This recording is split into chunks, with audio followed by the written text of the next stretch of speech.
Okay, so looking at the next part of the question, which is asking us to draw a graph to confirm our answer. So what we want to do is set out some x values on a table and some y values where y is equal to this equation that we've been given. So let me finish this table. So I'll start with negative 3, 2, 3, and we'll just see how we get on. And we've already done 0. We've worked out that that's negative 3.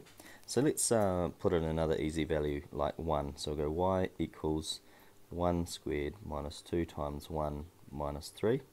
And we could use our calculator for that, but it's pretty easy. It's going to be negative 4.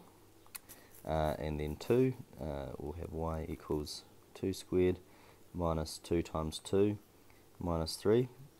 Once again, use a calculator if you must, but it's pretty easy to work out that that's negative 3. And then y equals 3 squared minus 2 times 3 minus 3. And that gives us 9 minus 6 is 3, minus another 3 is 0. Okay, so maybe we'll do one more and go to 4 just to see what we get. So 4 squared minus 2 times 4 minus 3. So that's going to be 5. And now we'll go back and do the ones up here. So just remember when you're putting negative numbers in that are squaring, that you put them in brackets. And remember to put in your negatives when you've got it here. Now, because negatives can be a little bit problematic, we will use our calculator for this one. So we've got negative 1 squared minus, we'll write minus 2 times negative 1 minus 3. So that gives us 0 for that one. Now, some of you will pick up that we've got our lowest point of negative 4, and we've gone negative 3, 0, 5, and here we've gone 3, 0. And so rather than working out what we're going to get here, we can just follow the pattern that's happening here and just put 5 in there straight away, and that speeds things up a little bit. Okay, now that we've got all of those points in our table, let's put in some coordinates. And so we'll start with our coordinates here, so negative 2, 5. So I'm reading from our x value there and our y value there. And our next one down will be negative 1, 0, 1, 2, 3, 4. And then we've got 0, negative 3, negative 4. I'm just reading this straight off the table. Negative 3, 0, and 5. Okay, so there's all our coordinates. Now we want to plot these coordinates on a graph. So let's draw a graph.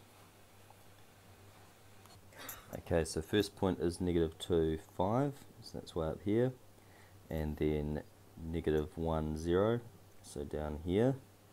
And let's do the rest of the points. Okay, and there's all my points in. So when we get to this stage, we want to draw in our curve as carefully as we can. It's really hard for me to do this on this tablet, but I'll do the best I can do. So I need to make sure that I go through all points and just curving. Alright, and then keep it going on a little bit further and showing an arrow that it's going on for infinity in either direction. And just writing the equation as well is a good habit to maintain. And yeah, we've talked about this a bit. And so there's our graph. I should really have x and y on my axes as well. And that's what that parabola would look like. Now back to our original question, which asked what was the y-intercept. So our y-intercept happened at negative 3. So let's look at our graph. There's our y-intercept, and that's at the point negative 3, so 0, negative 3. And so it confirms that our y-intercept is correct. Okay, the work for this task is here, and you've got the answers underneath. And to find the y-intercept, you're just putting in 0 for your x values.